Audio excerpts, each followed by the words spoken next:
Good morning everyone. मैं विनीत आप सभी का स्वागत करता हूं आप सबके चैनल संदीप क्लासेस पर। जैसा कि आप सभी को पता है, ग्रुप डी के एग्जाम चल रहे हैं, ज्यादातर हो गए हैं, 70 to 80% एग्जाम हो गए हैं। अब जो बचे हैं एग्जाम कल 10 को और है, उसके बाद में अब एग्जाम 8, 9, 10 फरवरी को होगा, एक महीने बाद, जो तीन दिन होने हैं। तो उसमें लगभग आपके 3-3.5 लाख बच्चे हैं जो एग्जाम देंगे। जो उसमें अब बच्चों का जिनका एग्जाम हो गया है तो उनको सबसे ज्यादा ये लग रहा है कि कट ऑफ कितना रह रहा है, कट ऑफ कितना जाएगा, पेपर का लेवल कैसा, पेपर जो बच्चे देख के आए लेवल तो सभी ने देखा है, बट कट ऑफ का ये रह रहा है क्योंकि जिन्होंने जैसे एग्जाम दिया है, हमने भी एग्जाम दिया है, तो वो जो एग्जाम में बैठा है, एग्जाम में जो बैठ के जो आपका आउटपुट निकल के आता है ना, वो ओरिजिनली आपका नंबर क्रिएट करता है, उसमें मेरिट बनेगी। ये आप घर पे टेस्ट मारते हो, वहां टेस्ट मारते हो, वहां एग्जाम दे के आते हो, थोड़ा बहुत वेरिएशन आता है, आप भी जानते हो। फिर यहाँ वहां 1.5 घंटे में आपका माइंड किस तरीके से चलता है ये भी मायने रखता है। आप यहाँ पे बिल्कुल निश्चिंत होकर बैठते हो, वहां बहुत सारे प्रोसेस होते हैं, उनसे गुजरना पड़ता है आपको।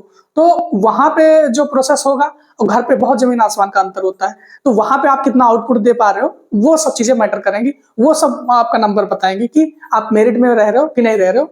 और फिर तो हम आज ये भी डिस्कशन करेंगे और ये भी डिस्कशन करेंगे टॉप सेफ जोन कौन सी है और टॉप डेंजरस जोन कौन सी है। डेंजर मतलब ये कि उनको 2-4-5 नंबर कट ऑफ सेफ से ज्यादा जाता है, ठीक है। तो वो बच्चे खुश हो जाएं जो सेफ जोन में रह रहे हैं, और जो डेंजर जोन में है तो वो बच्चे खुद प्रिपेयर होकर डाले हैं। भाई ऐसा थोड़ी है, सबको पता होता, सब लोग स्टडी करते हैं इस चीज के लिए कि हम अगर इस जोन से भर रहे हैं तो उसमें हम फाइट कर पाएंगे कि नहीं कर पाएंगे। मानते हो कि नहीं मानते हो? अगर अगर किसी ने सिकंदराबाद से भरा है तो ये सबको पता है, ये सबको पता है मैं साउथ में है सिकंदराबाद, हमको वहां जाके रहना पड़ेगा, वहां उसी जोन में ड्यूटी करनी पड़ेगी। तो पहले से प्रिपेयर हो जाता है बच्चा कि हमको वहां ड्यूटी करनी होगी, तो उसका माइंडसेट उसी तरीके से हो जाता है कि हमको वहां रहना पड़ेगा। इसी तरीके से अगर मान लो किसी ने चंडीगढ़ जोन भरा है, पटना भरा है, और का नाम आपका भोपाल भरा है, तो उसका पहले से माइंडसेट है कि हम 70+ 75+ नंबर ले आएंगे, सिलेक्शन ले लेंगे उस जोन में। तो इस वजह से ये सब सेफ जोन और डेंजर जोन का मतलब ये रहता है कि बच्चे पहले से प्रिपेयर रहते हैं। और जिनको नहीं पता रहता, जैसे पहली बार फॉर्म भर रहे हैं, तो वो किसी से पूछ लेते हैं, नहीं पूछते, धोखे से भर देते हैं कि वैकेंसी ज्यादा है चलो इसमें डाल देते हैं ना। कुछ लोग होते हैं वैकेंसी देख के भर देते हैं कि इसमें वैकेंसी इस जोन में ज्यादा है चलो इसमें भरा जाए। तो इस वजह से बच्चे कुछ डाल देते हैं, तो उनका थोड़ा ये रहता है, फिर बाद में अगर चीजें ठीक होती हैं तो अच्छे नंबर आते हैं तो उनका फिर मेरिट लिस्ट में नाम आता है। अदरवाइज आजकल का जो है, जो अदर एग्जामों की भी तैयारी करते हैं, वो बच्चों को सब पता रहता है कौन सा डेंजर जोन है, कहाँ कितना हमको गेन करना पड़ेगा और कहाँ कितना गेन नहीं करना पड़ेगा। तो हम स्टार्ट करते हैं आज का कट ऑफ पे पूरा वीडियो। कट ऑफ सारी चीजें आपको ये समझो, आपको हमने खुद एग्जाम दिया है, आप एग्जाम देख के आए हो, तभी आप कट ऑफ देख रहे हो, तो इस वजह से आप सारी चीजें बहुत अच्छे से जान रहे होगे कि एग्जाम कैसा रहा। सब कहते हैं आसान हुआ, पेपर आसान था, हम नहीं कहते कि टफ था पेपर, बट आसान उतना भी नहीं था कि इतना बिल्कुल यूट्यूब पे बिल्कुल हवा बना पड़ा है कि बहुत आसान आया, बहुत आसान है, 80 में 80 आप कर सकते थे। ऐसा कुछ नहीं, 80 में 80 आप करके आए हो, आप एग्जाम देख के आए हो। आप बताओ आपने कितने अटेम्प्ट किए, कमेंट में बताना आप कितने अटेम्प्ट किए हो और कितने पे आपकी सियोरिटी है, ठीक है। इसी पे आज डिस्कशन करेंगे, इसी चीज पे। तो देखो, कट ऑफ पे वीडियो बनाएंगे, कट ऑफ पे आपको पूरा, आप इसके बाद नहीं देखना, आपके जो एग्जाम है उसकी प्रिपरेशन करना, क्योंकि बार बार कट ऑफ देखना ठीक भी नहीं है, इतने ज्यादा कट ऑफ देख रहे हो आप ना। अब कट ऑफ जब आंसर किया है तब इसके बाद बिल्कुल सटीक आपको एनालिसिस करके बताएंगे, उससे 1-8 नंबर ऊपर नीचे जाएगा, इससे ज्यादा नहीं जाएगा, ठीक है। तो देखो, अगर टॉप सेफ जोन की हम बात करते हैं, सबसे ज्यादा सेफ जोन जो आप लगभग जो ग्रुप डी की तैयारी कर रहा है, जो आरआरबी एग्जाम दे रहा है, उसको लगभग चीजें पता है कि WR मुंबई मतलब Ahmedabad zone, WR Mumbai Ahmedabad zone सबसे सेफ जोन है। देखो, सबसे सेफ जोन की बात अगर करेंगे, सबसे सेफ जोन की, तो अहमदाबाद, ठीक है, अहमदाबाद हो गया सबसे सेफ जोन, सबसे सेफ जोन अहमदाबाद है। उसके बाद आपका सिकंदराबाद है, सिकंदराबाद जो आपका दूसरे नंबर पे सबसे सेफ हो जाएगा। फिर तिरुवनंतपुरम, तिरुवनंतपुरम में मुझे लगता है सीट भी बहुत कम है बट सेफ है, वहां पे कंपटीशन बहुत कम है और वहां पे बच्चों का रहता है ना, हमको इतनी दूर जाने नहीं है तो डालते भी नहीं है, तो यहाँ पे भी सेफ है। फिर इसके बाद अगर सेफ की बात करेंगे, तो इसके बाद सेफ की बात करेंगे तो रांची आपका एक सेफ जोन में आएगा, रांची और चेन्नई। चेन्नई जिसने चेन्नई से भरा है ये सेफ जोन में आएगा और ये रांची भी सेफ जोन में आएगा। तो आपने कौन कौन सा जोन देखे, ज्यादा हम इधर उधर की बात भी नहीं करेंगे, आपको अभी कट ऑफ तुरंत बताएंगे, ज्यादा लंबा वीडियो बनना भी नहीं है, आप देखना भी नहीं चाह रहे हो। तो सेफ जोन कौन सा रहेगा? नंबर 1 अहमदाबाद। अहमदाबाद तो श्योर है, लिख के ले लो कि सेफ जोन रहेगा। फिर दूसरा सिकंदराबाद, और तीसरा तिरुवनंतपुरम, चौथा रांची और चेन्नई, ये सेफ जोन हुआ। अब डेंजर जोन मतलब ये, इसमें नंबर जो है कम से कम इससे सेफ जोन से कम से कम इसमें सेफ जोन से इससे कम से कम इसमें 5 से 7 नंबर ज्यादा रहेगा। इसमें 5 से 7 नंबर ज्यादा जाएगा। इसमें लिख के ले लो, अहमदाबाद से चंडीगढ़ में कम से कम 5 से 7 नंबर ज्यादा जाएगा। इसी वजह से डेंजर जोन मतलब ये थोड़ा कट ऑफ बढ़ के आएगा इसका। तो देखो इसमें जो सबसे ज्यादा डेंजर जोन रहेगा इस बार, सबसे ज्यादा कट ऑफ जाएगा तो दिल्ली का जाएगा, मतलब चंडीगढ़ का जाएगा, चंडीगढ़ या दिल्ली जोन का जाएगा सबसे ज्यादा। पिछली बार गया भी था, हाँ पिछली बार 2019 की भर्तियों में आप देखोगे सबसे ज्यादा चंडीगढ़ का गया था, सबसे ज्यादा, और इस बार भी जाएगा चंडीगढ़ का। ठीक है, दूसरे पे अगर बात करेंगे तो प्रयागराज का या फिर इलाहाबाद का दूसरे नंबर पे टॉप सेकंड डेंजर जोन में आएगा। फिर कोलकाता के भी आप जानते हो बहुत ज्यादा जाएगा कट ऑफ। ठीक है, अगर इसके बाद की बात करें तो भोपाल और पटना इनका भी कट ऑफ थोड़ा बढ़ के आएगा। सेफ जोन के अकॉर्डिंग इनका थोड़ा बढ़ के आएगा। आपको ये सब चीजें बताने की जरूरत नहीं है कि 25 नंबर की मैथ थी। देखो अगर मैथ की बात करेंगे ये 25 नंबर की थी। अगर रीजनिंग की बात करेंगे ना, रीजनिंग की ये 30 नंबर की थी। अगर साइंस की बात करेंगे, ठीक है, ये 25 नंबर की थी। अगर जीएस जीके की बात करेंगे तो उसकी बात नहीं करेंगे, हम डायरेक्ट करंट अफेयर की बात करेंगे। ये देखिए 20 नंबर की आई थी और सब में 20 की ही आई है। कुछ सेट बच्चे बता रहे हैं कि भैया 15-16 करंट अफेयर थे, बट जो अपना सेट देख के आए हैं, हमने जो अपना दिया था तो 24 दिसंबर थर्ड शिफ्ट, ये थर्ड शिफ्ट था, 24 दिसंबर थर्ड शिफ्ट। इस डेट को जिसका कमेंट में बताया 24 दिसंबर थर्ड शिफ्ट का एग्जाम कौन दे के आया और कैसा गया, कितने नंबर आ रहे हैं, और अहमदाबाद जोन से कौन है, क्योंकि मेरा अहमदाबाद जोन से। देखो मैथ का अगर 25 क्वेश्चन था तो जो इजीली बनने वाले क्वेश्चन थे, जो बहुत इजी बन जाते हैं। बहुत इजी मतलब ये कि इसका मतलब ये, बहुत इजी का मतलब ये कि आप ज्यादा एफर्ट नहीं डालते, बन जा रहे थे। तो मुझे लगता है 16 से 17 क्वेश्चन बहुत आसानी से बन जाएंगे। 16 से 17 क्वेश्चन, जो 17 क्वेश्चन आराम से बन जाएंगे। बाकी जो चौथी शिफ्ट में जो 24th का थर्ड शिफ्ट में क्वेश्चन आए थे 25 क्वेश्चन मैथ के, उसमें से 16-17 आसान थे। इसके बाद क्वेश्चन तो आसान थे बट टाइम टेकिंग थे, कैलकुलेशन उसमें अच्छा खासा करना था।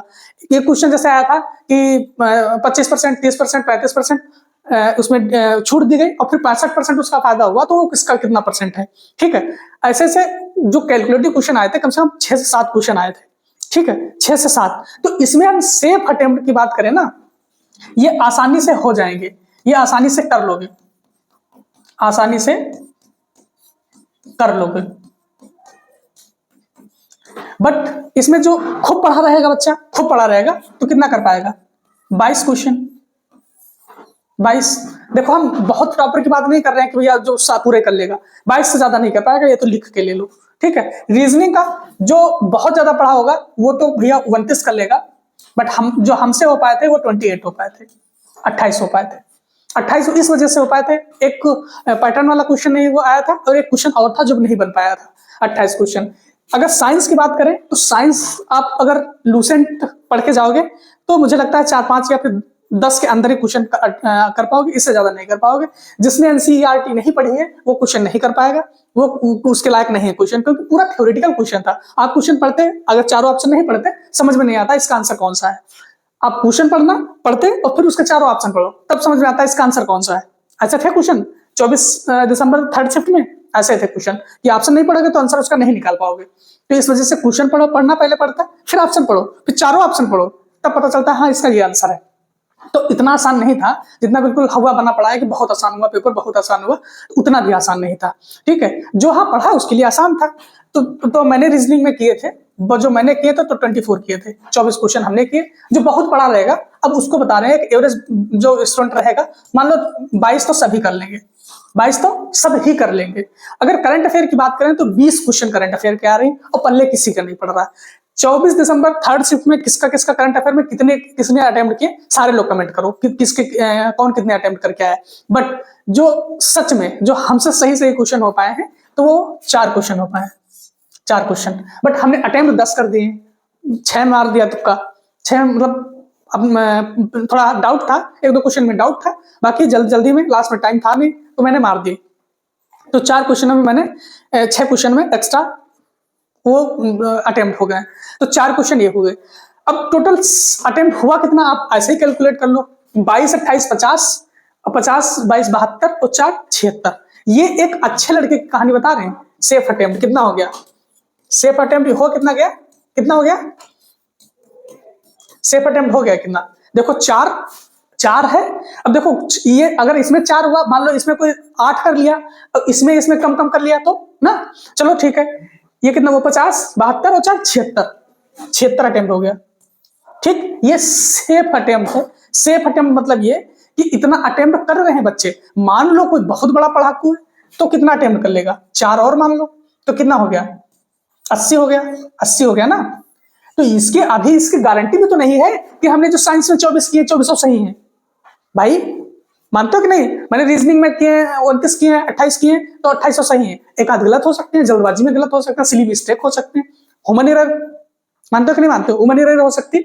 तो मान लो 80 अटेम्प्ट कर लिए बच्चों ने, बहुत सही बहुत केयरफुली, ठीक है। अगर इसमें साइंस में 2 ठो गलत हो गए, 1 ठो मैथ में गलत हो गया, 1 ठो रीजनिंग में गलत हो गए और 3 ठो इसमें गलत हो गए करंट अफेयर में।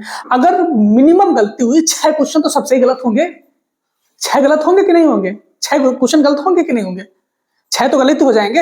अगर 6 गलत हो गए, मान लो 6 गलत हो गए, 6 गलत हो गए, ठीक है, ये बचे कितने 74 और 6 के 2 क्वेश्चन 1/3 मार्किंग, तो 2 और तुम्हारे सही वाले जाएंगे तो 8 हो गए, 8 नंबर घटा लो तो ये कितने बचेंगे 72, 72 बचेंगे, 72 बचेंगे कि नहीं बचेंगे। अब 72 बचेंगे। अब देखो आपके रॉ नंबर 72 हैं, ठीक है। अब नॉर्मलाइज नंबर 1-2 नंबर बढ़ सकते हैं, नहीं भी बढ़ सकते, ये तो किस्मत की बात है। वैसे रेलवे में देखा गया कि 1 आध नंबर बढ़ जाता है सबका। अब इसमें यह भी है कि मुझे लगता है जो रीजनिंग में एक क्वेश्चन ऐसा आया था जो डिलीट होगा, क्योंकि वो बन नहीं रहा था। हमसे भी कमेंट करना आप किससे किससे, वो पैटर्न वाला एक क्वेश्चन था, डिजिट विजिट दिए थे, वो बन नहीं रहा था, उसको आप मतलब कमेंट में करना कि किससे किससे बना, वो कैसे था उसका प्रोसेस ना। तो आप ये चीजें थी। मान लो 72 सेफ अटेम्प्ट हुआ आपका, 72, ठीक है। अब देखिएगा जो आपका बहुत इतने टाइम से आप देख रहे हो तो आपको लगता है कट ऑफ कितना जाएगा। अब कट ऑफ की बात करते हैं बिना विलंब के, देखिएगा ये सेफ कट ऑफ है आपकी पीटी के लिए, मतलब आपका जो पीटी होगा उसके लिए कट ऑफ ये है, जो आपको जिसमें आपको थर्ड गुना बुलाया जाएगा, ठीक है। जैसे 32,400 पोस्ट हैं तो उसका 3 गुना बुलाया जाएगा, तो उसमें आपका सिलेक्शन अगर इतने नंबर हैं तो आराम से हो जाएगा, उसमें आपका आराम से सिलेक्शन हो जाएगा। कोई ये स्क्रीनशॉट भले लेके रख देना, अगर इसमें इतने नंबर आपके बन रहे हैं और सिलेक्शन नहीं होता तो आप डीएम में जो मन हो वो लिख देना, जैसा मन हो वैसा लिख देना। देखो अगर यूआर की बात करेंगे तो अगर 68 से 72 नंबर हैं उनके, ठीक है, 68 से 72, तो उनका सिलेक्शन पीटी में हो जाएगा और दौड़ अपनी जारी रखो, ठीक है। अगर ओबीसी की बात करेंगे तो 65 से 70, अगर एससी की बात करेंगे तो 58 से अगर 63 के बीच में उनके नंबर बन रहे हैं, अगर 58 से 63 के बीच में बन रहे हैं, 58 से 63, तो वो अपने आप को सेफ माने और पीटी में दौड़ना स्टार्ट करें, क्योंकि इतना आसान नहीं होता है दौड़, जो जैसा समझ रहे हो आप कि ऐसे निकल जाएगा। 4 मिनट 15 सेकंड में आपको दौड़ना रहता है 1 किलोमीटर। जो कभी नहीं दौड़ा है वो कभी नहीं दौड़ पाएगा, उसको प्रैक्टिस चाहिए 1 1.5 2 3 महीने की, तभी दौड़ पाएगा, ठीक है। और फिर ये इसकी दौड़ जो होगी थोड़ी गर्मियों में होगी तो उसमें और भी दिक्कत होती है, मानते हो कि नहीं मानते हो। अगर एसटी की बात करें तो 52 से 60 के बीच में अगर है आपका, 52 से 60 के बीच में, आप एक बार स्क्रीनशॉट ले लीजिएगा। अगर इससे ज्यादा अगर कट ऑफ चला जाता है आप तो कमेंट में जो चाहे वो लिखना, ठीक है। अगर एसटी की बात करेंगे तो 52 से 60, ईडब्ल्यूएस की बात करेंगे तो 64 से 68 के बीच में, 64 से 68 के बीच में जाएगी। और हाँ, ये हम कंफर्म ये नहीं कह सकते हैं कि इसमें एक माइनस भी हो सकता है इस कट ऑफ में और एक प्लस भी हो सकता है कट ऑफ में। मानते हो कि नहीं? ज्यादा नहीं कह रहे, एक प्लस माइनस होगा, इससे ज्यादा नहीं होगा, लिख के ले लो, इससे ज्यादा होगा ही नहीं। अब इसमें जैसे इसमें अभी नॉर्मलाइजेशन होगा, ये अपना कौन सा है? ये रॉ स्कोर है, ये रॉ स्कोर है। रॉ स्कोर कौन सा? जो अभी आप अटेम्प्ट करके आए हो। अब इसमें किसी का नंबर 1-2 बढ़ेगा, 1-2 घटेगा, 2-4 बढ़ेगा, किसी के 5 बढ़ेगा, वो तो शिफ्ट पे डिपेंड करता है किसकी कौन सा शिफ्ट है। बट 24 दिसंबर थर्ड शिफ्ट किसका किसका है, कमेंट में जरूर बताइएगा। और कितने अटेम्प्ट किए, और अहमदाबाद जोन से कौन सा है, अहमदाबाद जोन से कौन कौन है, सारी चीजें अटेम्प्ट करिएगा। इसका स्क्रीनशॉट ले लीजिएगा। स्क्रीनशॉट जिस दिन रिजल्ट आता है, आंसर की आता है, उस दिन आप इससे मैच करिएगा। अगर थोड़ा भी ऊपर नीचे जाए तो कमेंट में जो मन हो वो लिख देना, ठीक है। अब जब आंसर क्या आएगा, इसका और भी बेस्ट एनालिसिस, वैसा ये बेस्ट ही है, ज्यादा इधर बात नहीं की मैंने, ये बेस्ट ही है, आप जरूर मिलाइएगा। Thank you. और अपने दोस्तों में जरूर शेयर करिएगा ताकि वो भी इधर उधर का वीडियो ना देखें, एक सही चीज, सही इंफॉर्मेटिव वीडियो देखें, ताकि उनको अदर जो एग्जाम आ रहे हैं उस पर फोकस कर पाए अच्छे से। थैंक यू, और चैनल को भी सब्सक्राइब करिएगा।